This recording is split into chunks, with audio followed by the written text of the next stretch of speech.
సమయంలో మనం ప్రభుని ఆరాధించట్లో ప్రవేశించకొనుపు దేవుని వాక్యంలో నుండి ఆదికాండము 2వ అధ్యాయం తీసుకుందాం.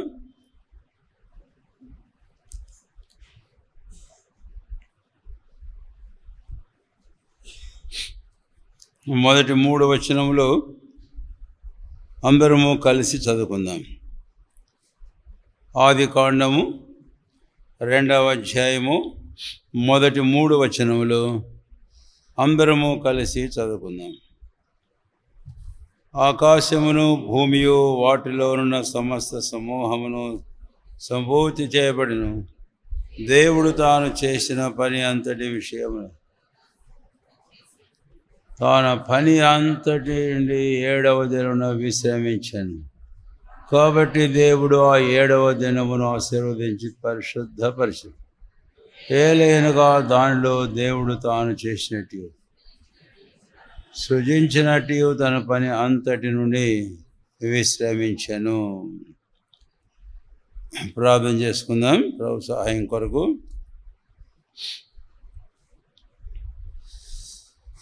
ప్రియమైన మా తండ్రి, ఇది మా ప్రభు పునరుత్థాన దినం. ప్రభువా, మీరు మమ్మల్ని ప్రేమించి మా కోసం ప్రాణం పెట్టి పాతి పెట్టబడి పునరుత్థానమై పరమునకు ఆరోహణమై తండ్రి కుడి పార్శ్వమున కూర్చొని దివారాత్రములు విజ్ఞాపనము చేయొచ్చు మా రక్షణ నిమిత్తమై రెండవసారి ప్రత్యక్షం కానయున్నారు. పాపము లేనివాడుగా అందుకై మిమ్మల్ని స్తుతించి గణపరుస్తున్నాం. ఉదయకాలం సంఘముగా మీ ఇంట మీ బల చుట్టూ మేము చేరువచ్చాం. మిమ్మల్ని ఆరాధించి సేవించడానికి మా హృదయాలను మీరు సిద్ధపరచు. మీ వాక్యాన్ని మాకు దీవించు. మాతో మీరు మాట్లాడుమని యేసు నామమున అడుగుచున్నాము తండ్రి, ఆమెన్.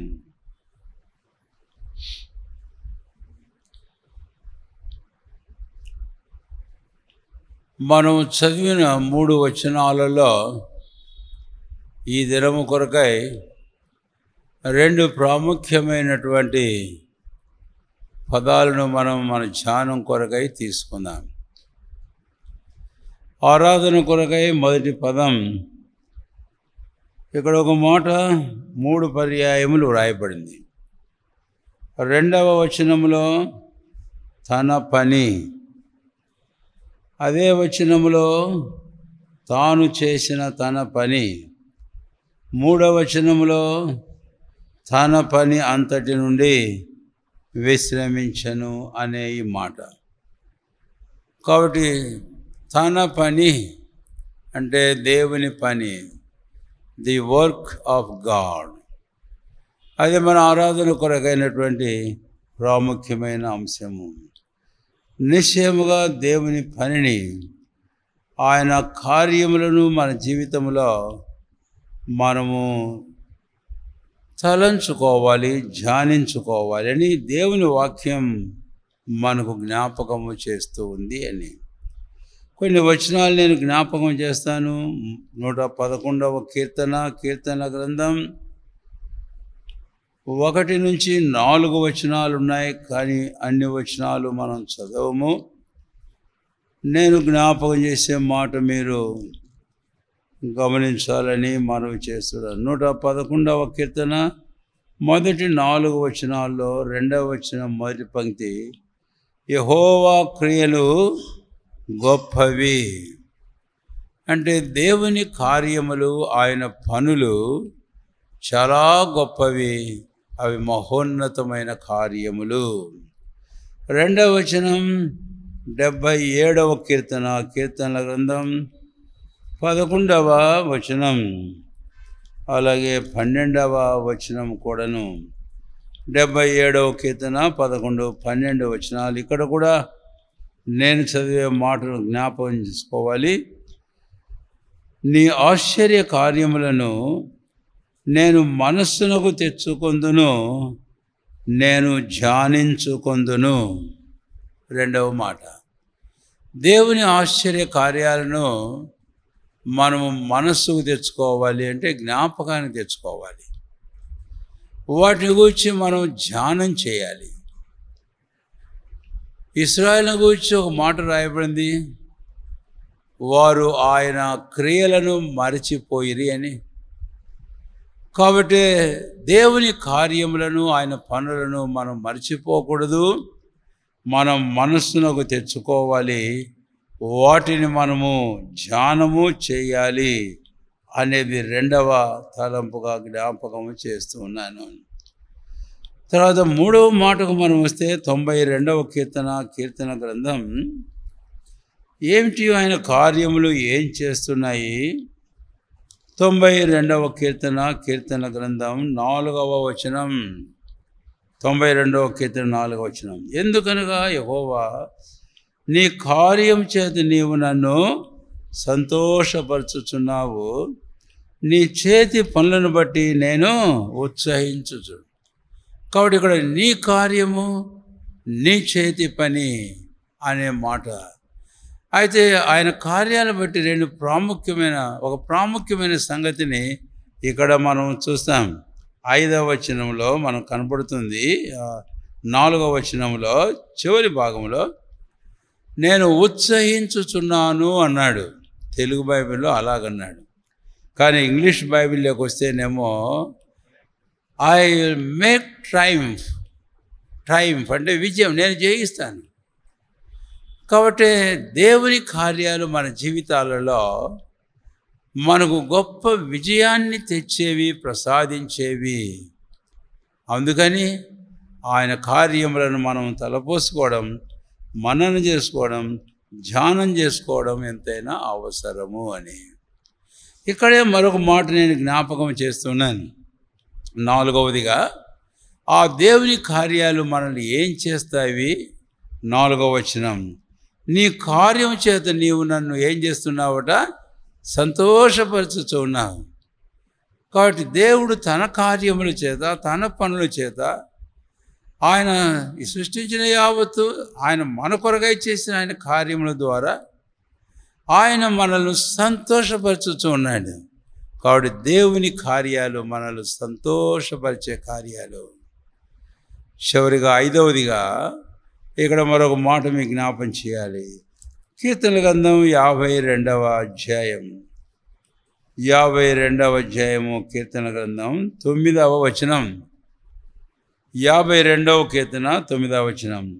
నీవు దానిని నెరవేర్చిదివి గనుక నేను నిత్యము నిన్ను స్తుతించదను. ఈ నీ నామము నీ భక్తుల దృష్టికి ఉత్తమమైనది, నేను దాన్ని స్మరించి కనిపెట్టుచున్నాను.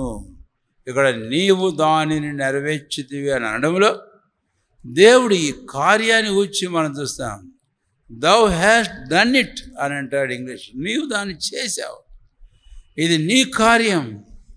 కాబట్టి అటు నీ కార్యాలను బట్టి నేనేం చేస్తాను? ఇప్పుడు నిత్యము నిన్ను స్తుతించదను అని.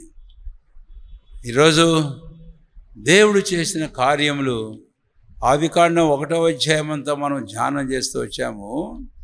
ఆయన కార్యాల గురించి పలు రకాలుగా మనం చూచాం.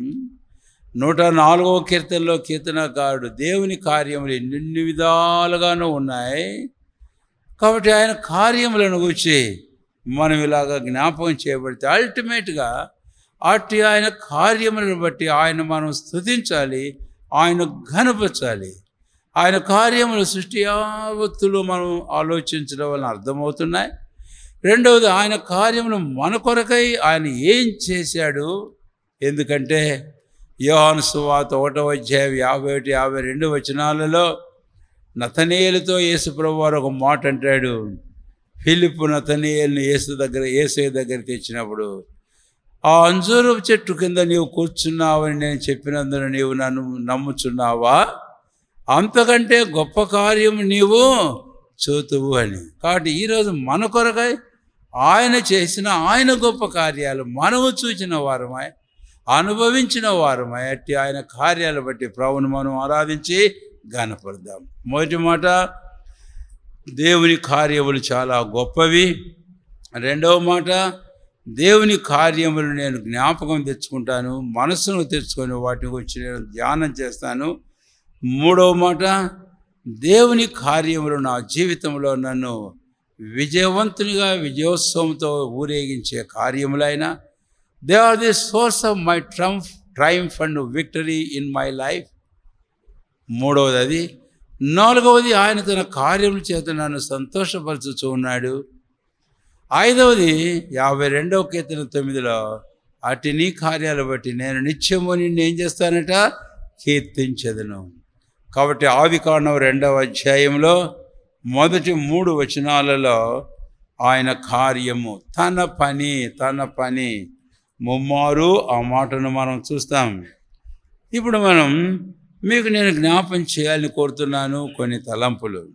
ఇక్కడ 5 తలంపులు ఇప్పుడు మనం చూసాము ఆయన కార్యాలకు వచ్చి. అయితే ఇప్పుడు ఆదికాండం మనం 1వ అధ్యాయం ధ్యానం చేశాం కదా. నేనేం క్విజ్ ఏం పెట్టలేదు కానీ మీరు ఎంత మాత్రం జ్ఞాపకం చేసుకున్నారో, జ్ఞాపకంలో ఉంచుకున్నారో అది మీరే స్వపరిశీలన మీరు చేసుకోవాలి.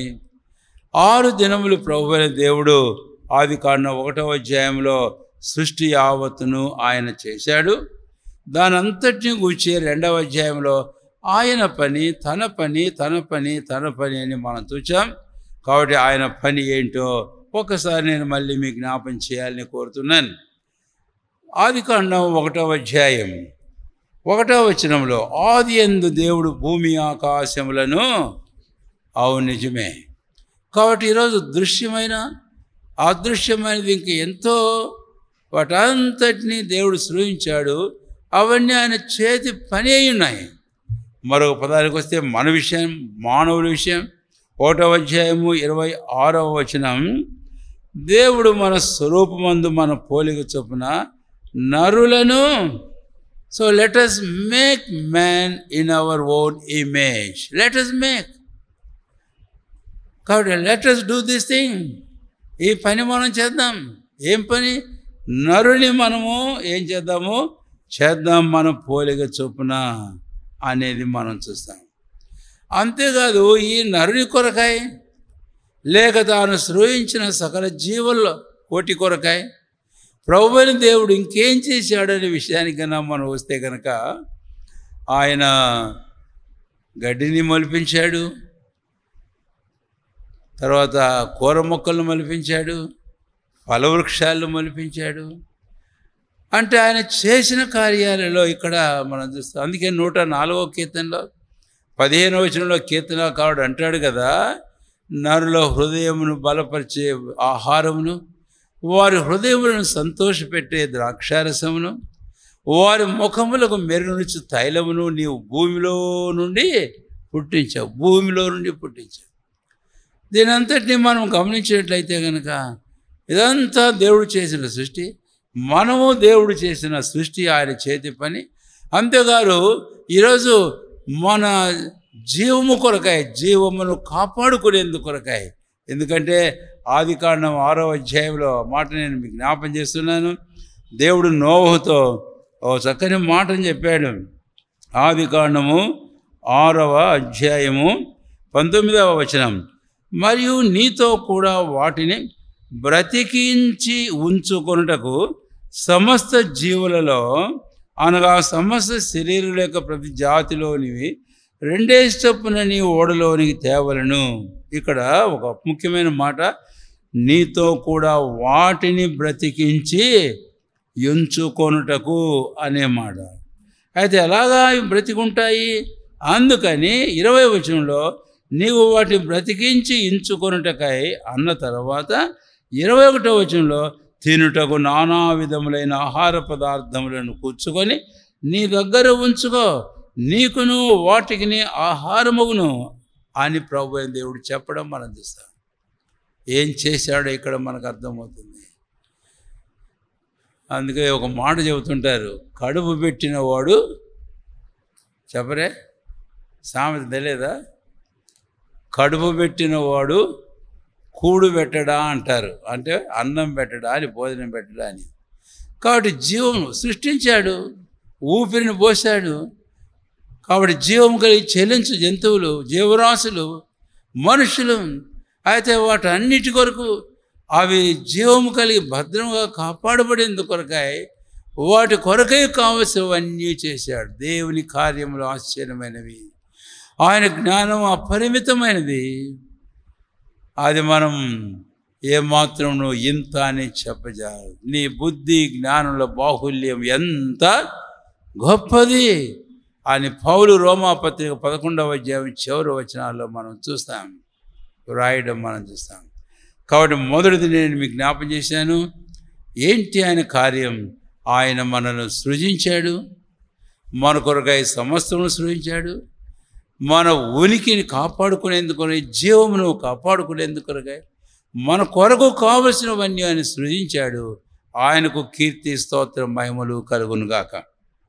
ఇది ఆయన పని. రెండవ తలంపుకు మనం వస్తే కనుక దయచేసి రండి.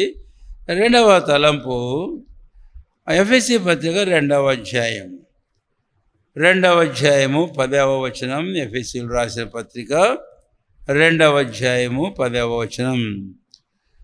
దేవుడు నరులను మనం సృజించుకుందామని సృజించారు, కానీ అయితే నరుడు ఏం చేశాడో మనకు తెలుసు.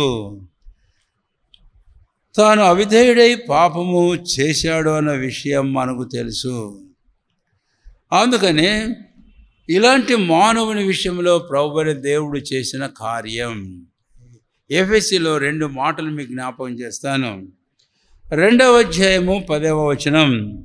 మరియు వాటి యందు మనం నడుచుకున్న వలన దేవుడు ముందుగా సిద్ధపరిచిన సత్క్రియలు చేయుటకై మనము క్రీస్తు యేసునందు సృష్టింపబడిన వారమై ఆయన చేసిన పని అనే మాట. ఇక్కడ మనకి ఏం కనపడుతుంది? నూతన సృష్టిని గూర్చి, క్రొత్త జన్మను గూర్చి, రక్షణ గూర్చి మనము ఇక్కడ అర్థం చేసుకోగలుగుతాం. 2 కొరింథీ 5 అధ్యాయం 17వ వచనంలో ఎవడైనా క్రీస్తునందు ఉన్నట్లయితే వాడు నూతన సృష్టి, ఇదిగో పాతవే కాదు. కాబట్టి ఇప్పుడు 2వ తలంపు నేను మీతో పంచుకోబోయేది ఏంటి అని అంటే, మనల్ని ప్రభువైన దేవుడు తన కుమారుడైన క్రీస్తు యేసునందు నూతనంగా మనల్ని సృజించాడు. He hath created us a new, క్రొత్త సృష్టిగా ప్రభువైన దేవుడు మనల్ని చేశాడు. మనకు తెలుసు, ఆదికాండం 1వ అధ్యాయం భూమి ఆకాశాన్ని సృజించాడు. 2వ వచనంలో ఏమైందో మనం చూసాం. అయితే మళ్ళీ 3వ వచనం నుంచి దేవుడు దాన్ని నూతనంగా కలగజేయడం అనేది మనం చూస్తాం. ఈరోజు మన జీవితంలో ప్రభువైన దేవుడు చేసిన ఒక నూతనమైన కార్యం. ఆదికాండం 1:26లో దేవుడు నరుని తన పోలిక చొప్పున తన స్వరూపమందు చేసుకుందామని చేశారు. కానీ అయితే ప్రసంగి 7వ అధ్యాయంలో 12వ వచనంలో నరుని దేవుడు యథార్థవంతులుగా సృజించను, కానీ వివిధమైన తంత్రములు కల్పించుకొని వారు ఏమైనారట? తొలగిపోయారు.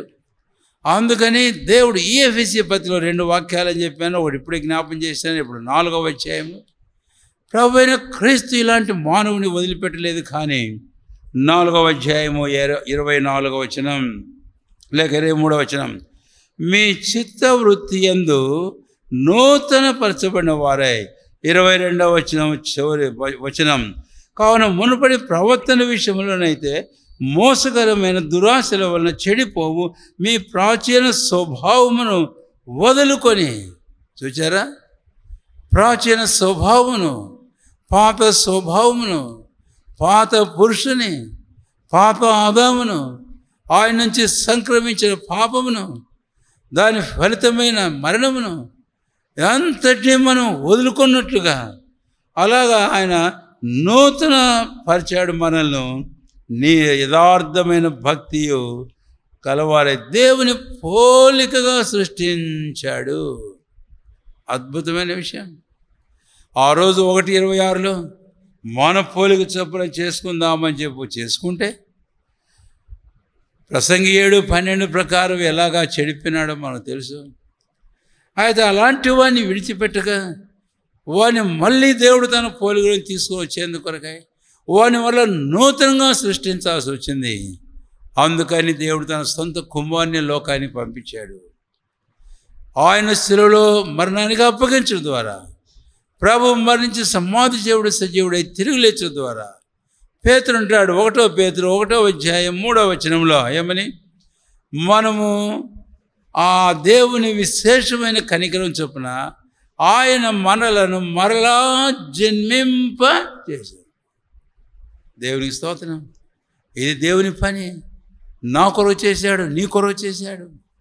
ఆయన మన కొరకు చేసిన ఈ 2వ కార్యాన్ని గురించి, ఆయన పనిని గురించి ప్రభుని మనం ఆరాధించి ప్రభుని కనపడదాం. ఆ తర్వాత 3వ తలంపుకు మనం వస్తే కనుక ఆదికాండం 1వ అధ్యాయం, ఆయన చేసిన 3వ పని.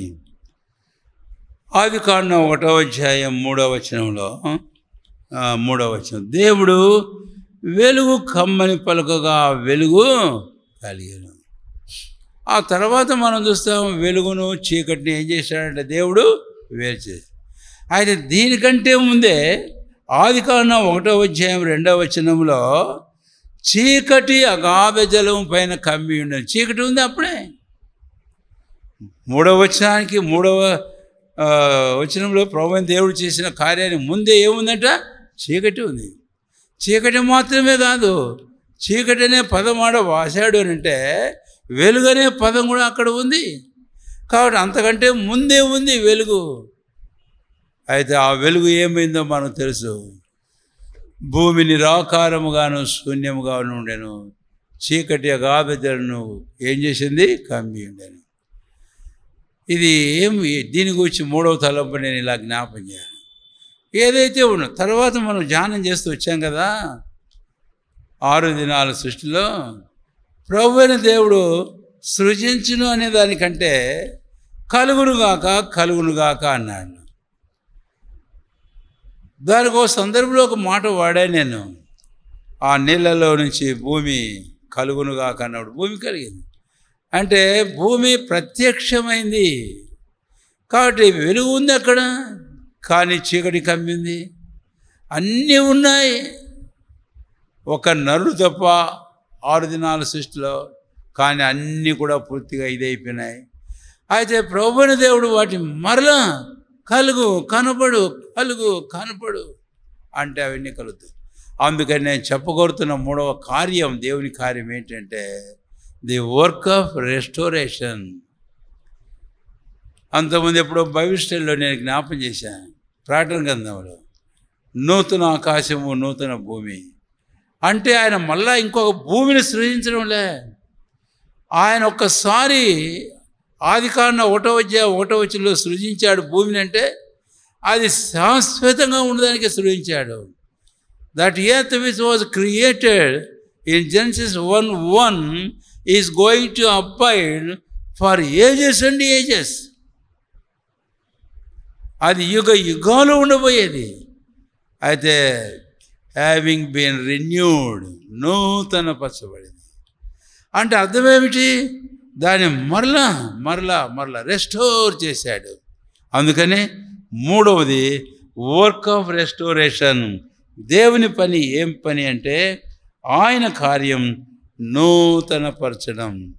దానికి ఇంకా సామెతల కీర్తన గ్రంథంలో 23వ అధ్యాయంలో దావీదు తన వ్యక్తిగత జీవితాన్ని గురించి మాట్లాడతాడు. మనం కూడా వీటిని గురించి మాట్లాడేటప్పుడు వాటిని గురించి మాత్రమే కాదు, మన సొంత అనుభవాన్ని గురించి మనం అనుభవించుకుంటూనే వస్తున్నాము. రండి 23వ కీర్తనల గ్రంథం 3వ వచనం.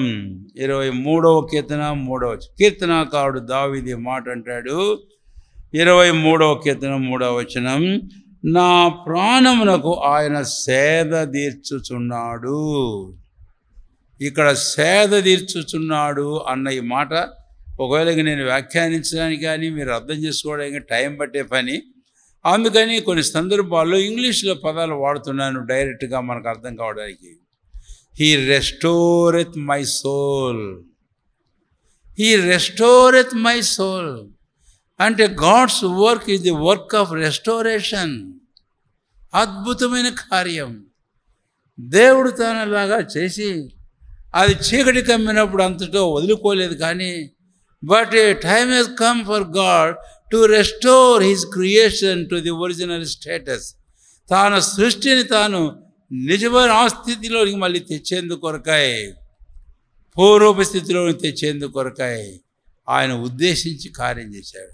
ఇది మన వ్యక్తిగత జీవితాల కన్నా మనం వస్తే కనుక దావీదు తన వ్యక్తిగత జీవితాన్ని గురించి మాట్లాడేటప్పుడు, ఆ వర్క్ ఆఫ్ రెస్టోరేషన్ గురించి మాట్లాడేటప్పుడు ఏమైంది దావీదు జీవితంలో అనేది ఒకటి మనం అర్థం చేసుకోవాలి. కీర్తన గ్రంథం 51వ అధ్యాయం ఒక్కటి చాలు, ఒక వచనం నేను జ్ఞాపం చేస్తాను. దాని ద్వారా మనకు అర్థమవుతుంది ఆ అధ్యాయము దావీదు జీవితంలో తన పతనాన్ని, తాను వెనక తీయడాన్ని మనకు చూపిస్తూ ఉంది. 51వ కీర్తన అంతా పైన చిన్న అక్షరాల్లో రాశాడు. దావీదు బత్షెబా యుద్ధకు వెళ్ళిన తర్వాత నాతానును ప్రవక్త అతని యుద్ధకు వచ్చినప్పుడు అతడు రచించిన కీర్తన. అంటే దావీదు పాపాన్ని గురించి ఇక్కడ జ్ఞాపకం చేయబడుతుంది. ఆ తర్వాత దేవుడు తన ప్రవక్త అయిన నాతానును పంపించి the work of conviction God has brought in the heart of David. దావీదు హృదయంలో పశ్చాత్తాపం ఒప్పుదల కార్యాన్ని దేవుడు చేశాడు. అంతేకాదు పశ్చాత్తాపడి తాను ఎప్పుడైతే ఒప్పుకున్నాడో అప్పుడు దేవుడు దావీదుని తిరిగి సమకూర్చాడు, రెస్టోర్ చేశాడు. ఆశ్చర్యం. ఎన్నోసార్లు మన జీవితంలో కూడాను రక్షించబడిన తర్వాత ఆయా పరిస్థితుల్లో ఆత్మీయంగా వెనకదీసి బలహీనమై, కొన్నిసార్లు విశ్వాసఘాతకులమై, ప్రభువుకు అయిష్టమైన వాక్య సమ్మతము కాని పరిశుద్ధాత్ముడు దుఃఖపరిచే ఆయా రకాలైన కార్యకలాపాల్లో నిమగ్నమైపోయినప్పుడు, ప్రభువుకు దూరమైపోయినప్పుడు ప్రభు అంతటితో మనల్ని వదిలిపెట్టలే మనల్ని తిరిగి సమకూరుస్తూ వచ్చాడు. దేవుని స్తోత్రం. ఆయనే కదా మనల్ని సమకూర్చకపోతే ఇటు కార్యం, ఈ రెస్టారేషన్ అనే కార్యం ఆయన కన్నా చేయకపోతే మనంతట మనం తిరిగి వచ్చిండేవారు ఏమాత్రమును కాదు. ప్రభు మళ్ళీ పిలిచాడు. ఒకప్పుడు పాపంలో ఉన్నప్పుడు పిలిచిన దేవుడు, భ్రష్టులమైపోయినప్పుడు ఇర్మియా 3 భ్రష్టులైన బిడ్డలారా తిరిగి రండి, నేను మిమ్మల్ని గుణపరుస్తాను, నేను మిమ్మల్ని బాగు చేస్తాను, నేను మిమ్మల్ని స్వస్థపరుస్తానని చెప్పి అలాగ చేశాడు. అందుకనే ఒక్కసారి మనం వెనకటి చూసుకుంటే ఎన్నిసార్లు మనం తప్పిపోయినాం, తొట్టుపడ్డాం, జారిపోయినాం, పడ్డాము, వెనకదీశాం, మన సంతోషాన్ని పోగొట్టుకున్నాం, మన నెమ్మదిని పోగొట్టుకున్నాం. అందుకని ఆ మాట జ్ఞాపం చేయాలా. ఇప్పుడు దావీదు ప్రార్థన చేశాడు. ఏమని ప్రార్థన చేశాడు? 51వ అధ్యాయం 12వ వచనం అందరము కలిసి చదువుకుందాం. 12. నీ రక్షణ ఆనందం నాకు మరలా పుట్టించము, సమ్మతి గల మనసు కలజేసి నన్ను. ఇంగ్లీష్లో అంటాడు, restore unto me the Joy of salvation, the Joy of దై సాల్వేషన్. నీ రక్షణ, నీ ఆనందం నాకు మరలా సమకూర్చు. ఐ హ్యావ్ లాస్ట్ ఇట్ దేవా, నేను పోగొట్టుకున్నదాన్ని దయతో దాన్ని మరలా నాకు సమకూర్చు. ఇలాగ చేయలేదా మన జీవితంలో? ఎన్నిసార్లు దేవుడు చేశాడు. ఒక్కసారి వెనక్కి చూసి ఆడ ప్రభువును తలంచుకుంటూ వాటిని ప్రభువును ఘనపడదాం, ప్రభువును కొనియాడదాం. ఇది 3వ దేవుని పని. 4వదిగా మరొక పని గురించి మీకు జ్ఞాపం చేయాలని కోరుతున్నాను. ఆదికాండం 2వ అధ్యాయం 3వ వచనం. కాబట్టి దేవుడు ఆ 7వ దినమును ఆశీర్వదించి పరిశుద్ధపరిచెను. దేవుడు ఆ 7వ దినమును ఆశీర్వదించి ఏం చేశాడంటండి? పరిశుద్ధపరిచెను. ఫస్ట్ టైం వింటాం మనం ఈ మాట. దేవుడు పరిశుద్ధపరిచెను. God had sanctified the day. దేవుడు ఆ దినమును పరిశుద్ధపరిచెను. మంచిదే. కాబట్టి ఇక్కడ 4th యాక్ట్ ఆఫ్ గాడ్, దేవుని యొక్క 4వ కార్యం, పని ఏమిటి అనేది వస్తే ఆయన కార్యం పరిశుద్ధపరిచే కార్యం. దేవుని స్తోత్రం. మనల్ని రక్షించిన దేవుడు ఆయన మన పరిశుద్ధతను కూడా ఏం చేస్తాడంటే ఆయన సంపూర్ణం చేసే దేవుడు. సంఘాన్ని గూర్చి పౌలు అపొస్తలులు క్రీస్తు ప్రభు సంఘం పట్ల కలిగిన తన ప్రేమను గురించి మాట్లాడేటప్పుడు ఎఫెసీ పత్రిక 5వ అధ్యాయము ఇంగ్లీష్ బైబిల్ ప్రకారం 26వ వచనం, తెలుగులో 25, 26, 27 కలిసి ఉన్నాయి.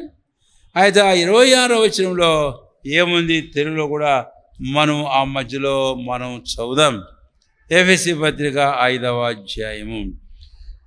అటువలే క్రీస్తు కూడా సంఘమును ప్రేమించి అది కలంకమైన ముడతైనను అటుది మరి ఏదైనా లేక పరిశుద్ధమైనది గాను నిర్దోషమైనది గాను మహిమల సంఘము గాను ఆయన తన ఎదుట దాన్ని నిలబెట్టుకున్న వలనని వాక్యంతో ఉదక స్నానం చేసి దాన్ని పవిత్రపరిచి పరిశుద్ధపరచుటకై దాని కొరకు తను తాను దాన్ని పవిత్రపరిచి పరిశుద్ధపరుస్తున్నాడట.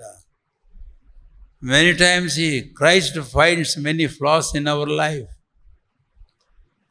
అయితే ప్రభు మనల్ని కాదని నిరాకరించలేదు, ఆయన మనల్ని ప్రేమిస్తున్నాడు. కాబట్టి ఈ ప్రేమను గురించి ఒక మాట ఇలాగ వాడితే బాగుంటుంది.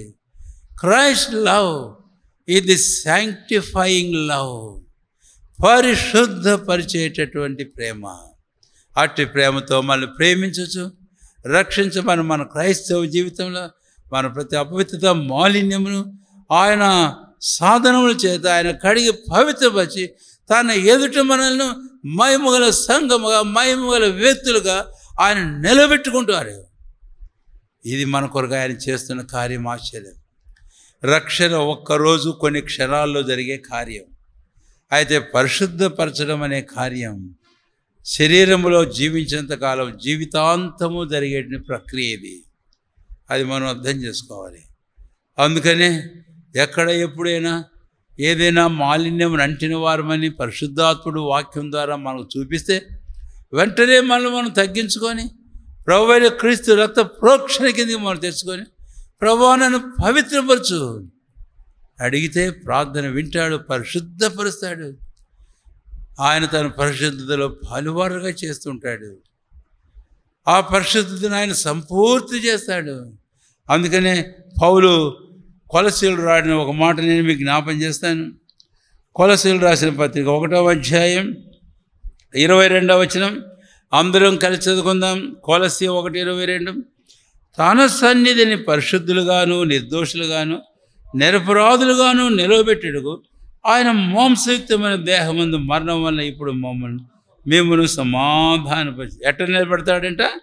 పరిశుద్ధులుగాను నిర్దోషులుగాను నిరపరాధులుగాను ఆయన నిలబెడతాడు.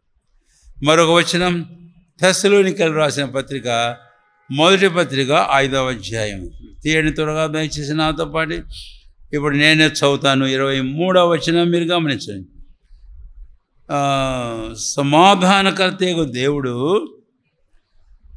మిమ్మల్ని సంపూర్ణంగా పరిశుద్ధపరచునుగాక, మీ ఆత్మయు జీవమును శరీరమును మన ప్రభువైన యేసుక్రీస్తు రాకడ యందు నిందారహితముగాను సంపూర్ణముగాను ఉండినట్లు కాపాడబడునుగాక. మిమ్మల్ని పిలుచువాడు నమ్మకమైన వాడు కనుక అలాగూ చే. దేవానికి స్తోత్రం. ఇది ఎప్పుడో చివరలేనిది కాదు, ఈరోజు అనుదినం మన జీవితంలో ఆయన చేస్తున్నాడు. అట్టి ఆయన పరిశుద్ధపరిచే ప్రక్రియ అద్భుతమైన కార్యం.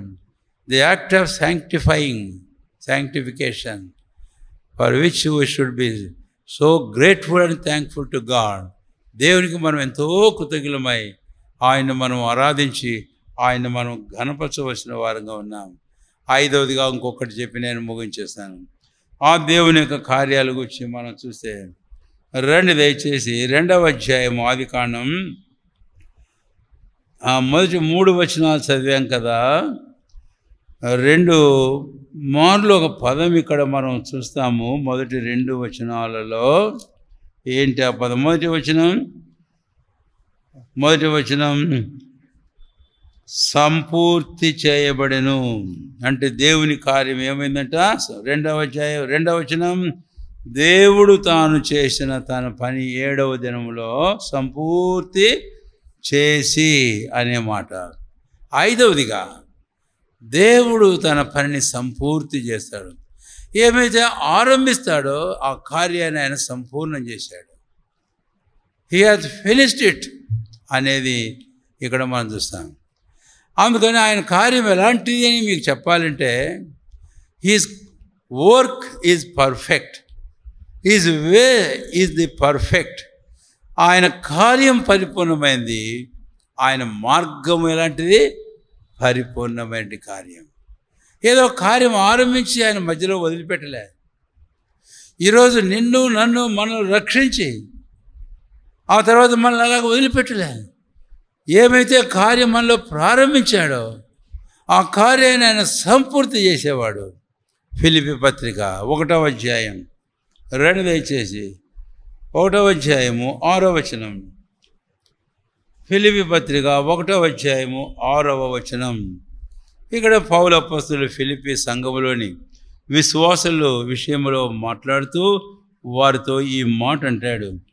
నేను చదివే భాగమే దయచేసి గమనించండి. 2వ పంక్తి నుంచి నేను చదువుతున్నా. మీలో ఈ సత్క్రియను ఆరంభించిన వాడు యేసుక్రీస్తు దినం వరకు దాన్ని కొనసాగించనని రూఢిగా నమ్ముచూ ఉన్నాను. కాబట్టి మీలో ఈ సత్క్రియను ఆరంభించిన వాడు, what ever the Christ has began in you, he will perform and perfect it. ఆయన దాన్ని కొనసాగించి ఆయన దాన్ని ఏం చేస్తాడట? సంపూర్తి చేస్తాడు. ఆయన కార్యములన్నీ సంపూర్ణమైనవి. నా ప్రభు నాలో రక్షణ అనే ఒక కార్యాన్ని గురించి మాట్లాడుకుందాం. ఆయన కార్యం చేశాడు. ఈ నా రక్షణను ఆయన సంపూర్ణము చేస్తాడు. We do not doubt and we should not have any fear about our eternal salvation. మన నిత్య రక్షణ గురించి మనం సంశయించద్దు, లేకపోతే మనము సందేహపడవలసిన అవసరం ఏమాత్రం లేదు. ది గుడ్ వర్క్ అంటాడు పౌలు హెబ్రీయులకు రాస్తూ 6వ అధ్యాయం 9వ వచనంలో, మీరింతకంటే మంచిది రక్షణకరమైనది అనే స్థితిలోనే ఉన్నారు. కాబట్టి ఈ కార్యం రక్షణ అనేది మనలో జరిగించిన ప్రభు అయిన దేవుడు ఆ కార్యములైన సంపూర్తి చేసేవాడు. హెబ్రీ పత్రిక 7వ అధ్యాయము 25వ వచనం.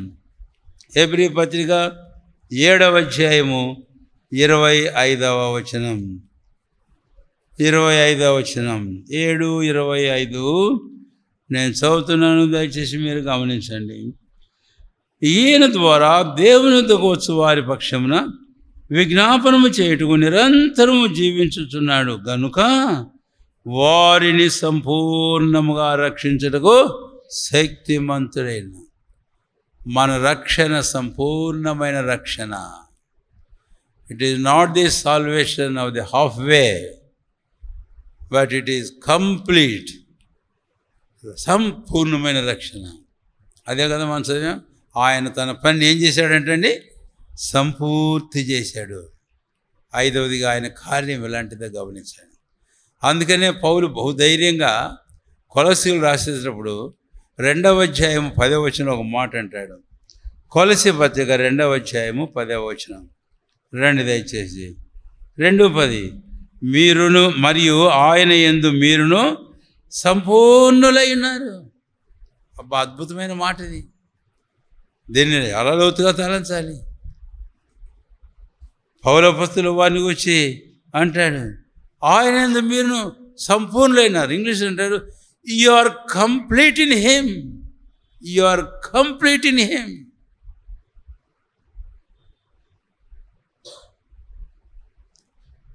ఈ అద్భుతమైన మాట అంటే దేవుడు మనలో ఆరంభించిన కార్యం, he also will accomplish it, he also will complete it, perfect it.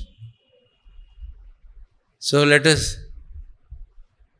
think the works of God, bring into our remembrance as we have meditated about these 5 works of God. From Genesis chapter 1, ఆదికాండం 1వ అధ్యాయంలోంచి ఆ అధ్యాయం ఆధారంగానే ఆయన చేసిన పనుల ఆధారంగానే నేను ఈ 5 తలంపులు మీ ముందుంచాను. కాబట్టి ఈ 5 తలంపులు మన హృదయంలో ఉంచుకొని ఆయన ఈ కార్యాల్లో మనం వేద్దాం. ఒక భాగంలో నేను 5 మాటలు చెప్పాను. చివరిగా 5వ మాట ఏం చెప్పాను? ఆయన పనులన్నిటిని బట్టి ఆయన ఏం చేద్దాం? మనం ఆయన కీర్తించి గణపతి ఆరాధిద్దాం. ఇప్పుడు 2వ భాగంలో 5 మాటలు చెప్పాను. ఏంటివి ఆయన పనులు? ఆయన పనులు ఇవి. చివరిగా ఆయన పని గురించి జ్ఞాపం చేశాను. ఏమైతే మనలో మంచి కార్యం ఆరంభించాడో, ఏదైనా ఆ రక్షణ అనే కార్యం, is going to complete it, accomplish it. So is going to make it perfect and is going to make our salvation ఇది ఇటర్నల్. మన రక్షణ నిత్యమైన రక్షణగా ఆయన చేస్తున్నాడు. అందుకే ఆయన్ని స్తుతించి ఆయన కనపడదాం. రండి దయచేసి మోకాలు మీద రమ్మంటుంటే ఒక వచనం జ్ఞాపకం వస్తారని మీరు మోకాలు మీకు నేను జ్ఞాపం చేస్తాను.